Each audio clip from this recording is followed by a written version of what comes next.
오늘은 이제 길 단락의 마지막 부분입니다. 이제 11장에 가보면 표제어에 예루살렘에 들어가시다 이렇게 돼 있죠. 이제부터 예루살렘에 들어가셔서 우리가 부활절 전주간 종려주일이라고 하는데 그 종려주간에 하신 일들을 이제 하시게 되고 십자가에 달리시게 되는 사건이 이제 일어나게 됩니다. 이제 그래서 예루살렘으로 가는 길의 마지막 예루살렘 초입에서 들어가시기 직전 바디메오라고 하는 사람의 눈을 고쳐 주시는 사건을 일으키시는데 그 사건을 통해서 참된 제자는 어떤 사람이냐라는 것을 말씀하시고 있습니다. 근데 이 참된 제자에 대해서 얘기하실 때 이 바디메오와 제자들과를 또 이렇게 비교하면서 이 제자들은 이랬다, 바디메오는 이랬다, 이런 것을 보여주고 있는데 이 제자들 때문에 그리고 나사렛 예수를 연호하는 사람들 때문에 이 예수님 주변에 그냥 보통 사람들은 가기가 힘들었습니다. 사실은 그 근처에 가기가 힘들었죠. 예를 들자면 예수님이 집에서 이야기하실 때 중풍병자 든 사람이 있었지 않습니까? 그 사람을 고쳐주고 싶은 친구들이 그 친구를 들쳐업고 갔는데 너무 사람이 많으니까 그 사람을 예수님 곁으로 데려가기가 힘들지 않았습니까? 그래서 지붕을 뜯어내고 그 지붕 위에서 예수님 앞으로 내려가지고 고침받게 하는 사건, 이 예수님께 가기가 힘든 사람의 이야기였고요. 또 12장에 나오는 10장에 나오는 이야기 중에 혈루병을 앓던 여인이 12년 동안 병을 앓았는데 이 힘이 없고 연약한 여자니까 예수님 곁으로 가기가 힘들어가지고 그 옷가에 손만 대도 나을 것을 믿고 옷가에 손만 대는 사건이 있었는데 그 12년 동안 혈루증을 앓던 그 여인도 예수님께로 가까이 가기가 매우 힘들었죠. 그리고 오늘 또 이 바디메오도 예수님이 오신다라는 이야기를 듣고 예수님께 가까이 가서 자기가 눈 뜨기를 원하는 이 마음을 아뢰고 싶었지만 사람들 때문에 예수님 곁으로 가기가 힘들었다라는 것이죠. 이렇게 복음서에 보면 예수님을 가까이 하고 싶어도 물리적으로 자기가 힘이 없어서 예수님께 가까이 갈 수 없었던 사람들이 이렇게 세 명이 등장을 합니다. 이 바디메오도 바로 그 사람 중에 한 사람이고 또 믿음으로 그가 예수님으로부터 믿음이 있다, 이 믿음이 이렇게 예수님으로부터 인정받았던 사람이 바로 이 바디메오입니다. 근데 이 디메오의 아들이라고 돼 있는데 앞에 바자가 들어가면 이게 아들이라는 뜻이에요. 그러니까 디메오의 아들은 바디메오입니다. 윤창룡의 아들은 뭐예요? 바윤창룡이 되겠죠? 그렇죠? 그겁니다. 기억을 해두세요. 전 바윤창룡이 없지만 바자가 앞에 들어가면 그건 아들이라는 뜻의 이름이에요. 그러니까 우리 이다엘 목사님 아들이 한빛인데 이 한빛인데 사실은 바이다엘 해도 되는 거예요. 성경적으로 이름을 하면. 그래서 바자가 앞에 들어가면 그건 아들이라는 뜻이다. 왜냐하면 이스라엘 사람들은 이 중근동의 사람들은 우리나라처럼 성이 없어요. 터키도 그렇고 이 중근동의 나라 사람들은 성이 없고 그냥 이름만 썼었죠. 지금은 이제 터키는 이제 이름이 있다고 하더라고요. 근데 이 중근동 전체는 다 누구의 아들, 누구 족속의 누구 이렇게 불렀지 성은 없었습니다. 그렇게 성이 없었는데 이 디메오도 역시 마찬가지로 아들은 그냥 디모의 아들 이렇게 불렀다라고 하는 거죠. 그런데 오늘 이 말씀에 보면 이 말씀이 일어난 곳이 어디냐라고 하면 이제 여리고에서 예루살렘으로 이제 들어가는 길인데 이 여리고는 해수면보다 한 200m가 낮아요. 강남이 한강보다 이 지표면이 낮다 그러지 않습니까? 네. 빨리 답장 보내주세요. 그렇게 한강보다 낮다 그러잖아요. 그래서 비가 와서 한강이 범람을 하면 이 물이 강남으로 온다는 거죠. 이게 강남 길이 다른 데 길보다도 막 울퉁불퉁한 게 왜 그러냐면 공사를 워낙 많이 하니까 여기가 땅이 낮아서 비만 조금 오면 이 물이 안 빠지니까 이렇게 이 강남이 한강보다 낫다라고 하는 것이 문제라 이렇게 얘기를 합니다. 근데 그 문제인 거는 뭐 어떻게 해요? 땅을 지금 전체를 강남을 다 바람을 넣어갖고 올릴 수는 없고 어차피 우리는 이렇게 낮은 지대에 산다 이렇게 보면 되는데, 원래 외국에서는 낮은 지대는 가난한 사람들이 살고 높은 지대에 부자들이 살잖아요. 근데 우리나라는 반대로 이 낮은 지대에 부자들이 살았고 높은 산 동네는 누가 살았습니까? 가난한 사람들이 살았죠. 우리나라는 반대였어요. 그런데 이 여리고는 해수면보다 한 200m가 낮으니까 꽤 해수면보다 많이 낮았죠. 그러니까 이 여리고로 가는 길은 항상 어떻게 성경이 표현됐느냐면 여리고로 내려가는 길이라는 표현이 나오는 이유가 그냥 내려가는 길이 아니에요. 우리는 그냥 서울을 중심으로 해서 서울 이외에 가는 건 무조건 다 내려가는 거고 서울로 가는 길은 무조건 다 올라가는 길이지만 이스라엘 사람들은 내려가는 길이라고 하는 말에 그냥 예루살렘이 아니면 무조건 내려가는 길이라고 하는 우리와 같은 정서에서 말하는 게 아니고 여리고 자체가 해수면보다 200m나 낮으니까 굉장히 낮은 곳에 있다는 것을 알고 여리고로 내려가는 길 이렇게 표현을 했다는 거죠. 자, 이 여리고에서 이제 예루살렘으로는 이제 올라가는 길이죠. 우리와 다른 의미에서 예루살렘으로 올라가는 길에 길가에 한 사람이 앉아 있었는데 바로 맹인거지 바디메오라고 하는 사람입니다. 근데 이 바디메오인데 사실은 성경에 사람들 이름을 묘사해 둔 곳이 있기도 하고 그냥 어떤 사람이라든지 또 어떤 한 맹인이라든지 이렇게 표현할 수도 있는데 이름까지 소개를 하고 있다고 하는 것은 이건 귀족 대우를 하고 있다는 말입니다. 왕족 대우를 하고 있다는 겁니다. 아니면 왕족이 아니거나 귀족이 아닌 사람들은 그냥 길가를 가는데 한 맹인이 또 한 눈먼 사람이 이렇게 표현을 해야 되는데 바디메오는 그렇게 표현하고 있지 않다라고 하는 겁니다.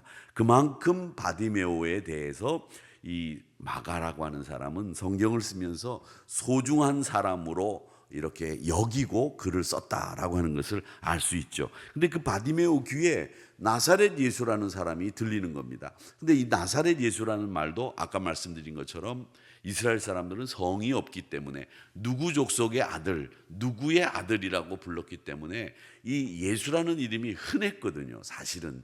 그러니까 어디 출신이다라고 하는 것을 알려주기 위해서 나사렛 예수라고 불렀던 겁니다.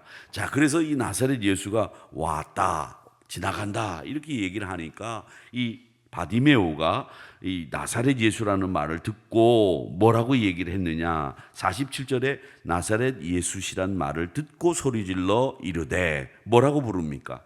나사렛 예수여 라고 불러야 되잖아요. 자기 귀에 들린 것은 나사렛 예수여 라고 불러야 되는 것이 맞아요. 그런데 이 사람은 나사렛 예수시란 말을 듣고 예수를 이름을 바꿔서 부르죠. 뭐라고 부릅니까? 다윗의 자손 예수여, 이렇게 말을 바꾼다라고 하는 겁니다. 이 말은 뭐냐면 이 바디메오가 나사렛 예수를 왕으로 인정하고 있었다라고 하는 말입니다. 그래서 왕이라고 하는 고백을 하면서 자기를 불쌍히 여겨달라고 부르짖는 말씀이다라는 거죠. 그러니까 이 이름이 바뀐 것만 보더라도 이 바디메오의 신앙 고백이 그 안에 들어있고 그가 예수를 왕으로 인정하고 있었다라고 하는 거죠. 다윗이 누굽니까? 이스라엘의 가장 위대한 왕이지 않습니까? 그러니까 다윗의 자손 예수라고 하는 말은 예수님도 왕이십니다 라고 하는 고백인 거예요. 그래서 내가 이 바디메오가 어떻게 해야 눈을 뜰 수 있겠습니까? 나를 불쌍히 여겨 주시옵소서 라고 그렇게 이야기를 하게 된다는 겁니다. 자, 51절에 말씀을 보면 예수님이 그 이야기를 듣고 뭐라고 얘기를 하십니까? 네가 뭘 원하느냐 이렇게 얘기를 하니까 예수님이 그 질문을 합해서 맹인이 뭐라고 얘기하느냐 하면 예수님 보기를 원합니다 이렇게 이야기를 합니다. 자, 이 부분이 바디메오하고 이 부자 청년하고 비교를 한번 해보세요. 부자 청년은 저희들이 그저께 살펴볼 때 부자 청년은 어떻게 얘기를 했습니까? 예수님, 어떻게 해야 영생을 얻을 수 있습니까? 이렇게 물었잖아요. 그러니까 예수님이 야, 너 뭐 도둑질하지 마라, 간음하지 마라, 뭐 남을 뭐 십계명을 쭉 얘기했어요. 그러니까 내가 어려서부터 그걸 다 잘 지켰습니다. 그래? 그러면 너 가서 네 재산 다 팔아가지고 가난한 사람 나눠줘. 그랬더니 슬픈 기색을 하며 돌아갔다. 이 얘기가 나오지 않았습니까? 자, 이 말씀과 즉 부자 청년과 바디메오의 비교를 좀 해보세요. 이 청년이 부자 청년이 예수님을 부를 땐 뭐라고 불렀느냐 하면 선생님이요라고 불렀습니다. 왕이라는 고백이 없어요. 예수님을 자기의 구주로 모시는 이런 신앙 고백이 없었다는 거고요. 그런데 바디메오는 나사렛 예수시란 말을 듣고 다윗의 자손 예수요라고 왕으로 고백을 했다는 거죠. 내 인생의 주인으로 고백했다는 거죠. 그러니까 이게 완전히 부자 청년과 바디메오는 다른 거예요. 그리고 부자 청년은 뭘 얘기했습니까? 자기 소원을 먼저 얘기하죠. 영생을 어떻게 얻을 수 있습니까? 그러나 바디메오는 예수님이 묻기 전에는 자기가 원하는 바를 말하지 않았어요.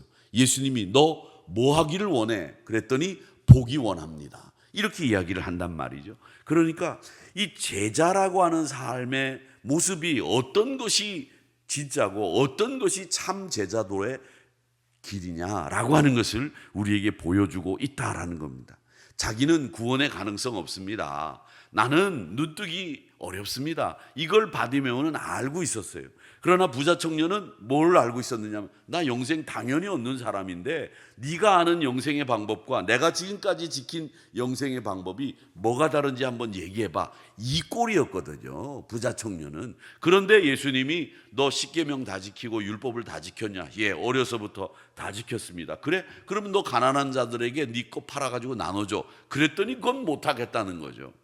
그러니까 우리가 제자라고 하는 삶의 모습들은 우리 것을 지금 필요한 것도 다 팔아가지고 나눠주는 게 제자라는 말이 아니에요.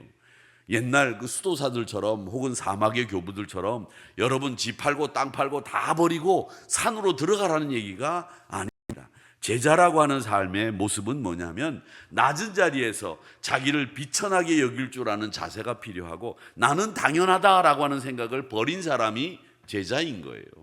제자는 나는 당연히 영생 얻었어. 네가 영생 얻는 방법 뭔지 말해봐.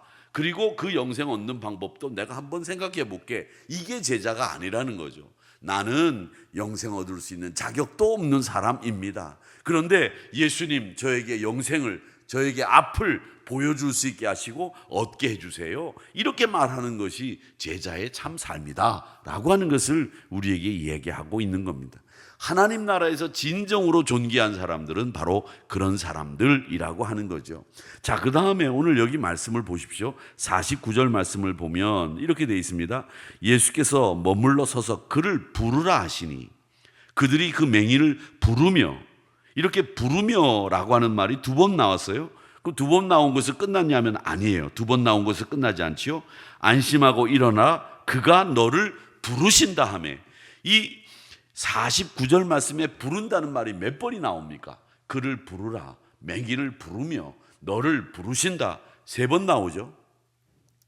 이 말을 영어로 우리는 call이라고 부릅니다.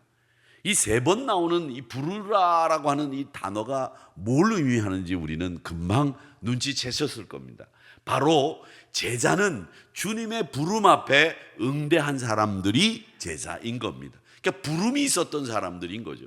부름이 없는 사람이 아니라 부름 앞에서 자기가 예라고 순종하며 나선 사람들, 그 사람이 제자라고 하는 겁니다. 그러니까 이 사람이 맹인이 어떻게 했습니까? 이렇게 얘기합니다. 겉옷을 벗어버리고 겉옷을 던져버리고, 50절 보세요. 겉옷을 내버리고 뛰어. 우리는 지금 우리가 가지고 있는 이 겉옷은요 별로 그렇게 뭐 우리 삶에서 크게 중요한 거보다도 비싸거나 값어치 있는 게 아니잖아요. 낡으면 버리고 말이죠. 요즘엔 그런다 그러더라고요. 젊은 친구들이 왜 유명한 브랜드 중에 스페인 브랜드 중에 자라라고 하는 브랜드가 있는데 그 브랜드 얘기를 쭉 읽어보니까 그 자라라고 하는 브랜드는 그 유명한 명품들과 똑같이 만든대요. 그런데 명품들은 왜 대를 이어서 물려주고 왜 할아버지가 쓰던 거 손 주고 쓰고 할머니가 쓰던 거 이게 명품 아닙니까? 그런데 이 자라라고 하는 것은 명품처럼 만들었으나 트렌드에 맞게 한 시절 그냥 입고 버리는 옷으로 만들었는데 그게 히트를 친 거예요. 그러니까 지금은 뭐냐면 이 옷도 아무리 비싼 옷을 저희들은 처음 목회를 시작하면서 옷을 누가 한 벌 맞춰주면 이 옷은 좋은 옷으로 내가 오래오래 깨끗하게 입어야지 이렇게 생각했어요. 그런데 지금은 젊은 목사님들 보니까 옷을 어디 가서 맞추냐면 제인 같은 데 가서 맞추는데 그게 얼마냐 그랬더니 뭐 한 28만 원, 27만 원, 32만 원 뭐 그 정도에 맞춰요. 그리고 한 시절 싹 입고 그냥 버리는 거예요. 우리하고 생각이 달라요. 그런데 이 겉옷이라고 하는 것은 그 옛날은 또 우리와는 또 다르다는 거죠. 그 겉옷은 재산이었어요. 여러분 그걸 기억하셔야 됩니다. 여기서 겉옷을 내버리고라고 하는 말은 우리처럼 더워가지고 우통 벗고 뛰기 좋게 빨리 예수님에게 가기 위해서 벗어버린 게 아니라는 거예요. 이 겉옷은 거지에게 있어서 겉옷은 특히 이건 뭐예요? 전 재산이나 똑같은 거예요. 그러니까 이 겉옷을 내버리고라고 하는 말은 바디메오가 예수님의 부르심 앞에 어떻게 응했다?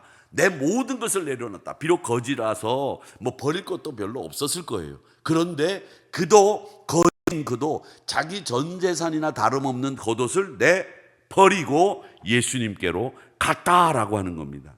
자기 생명을 유지하기 위해서, 자기 체온을 유지하기 위해서 거지가 겉옷 빼면 뭐가 있었겠어요?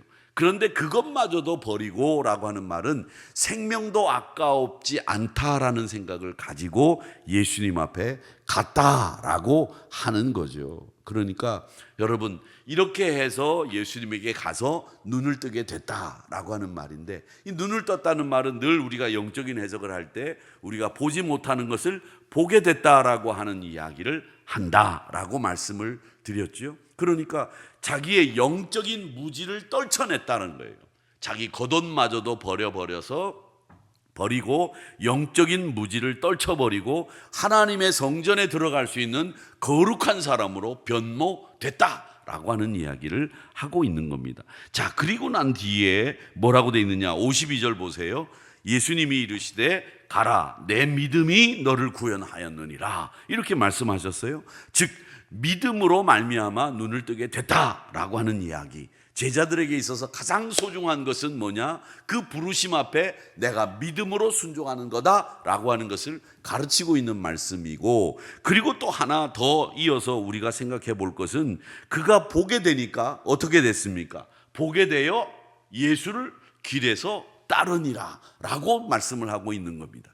영적 무지에서 떨어지니까 그 다음에는 누구를 따랐어요? 예수를 길에서 따랐다. 예수를 따라 예루살렘을 향해서 갔다라고 하는 이야기입니다. 그 부자 청년은 예수님이 야, 너 팔아가지고 가난한 사람 나눠줘 그랬더니 슬픈 기색을 하며 예수님을 떠났지 않았습니까?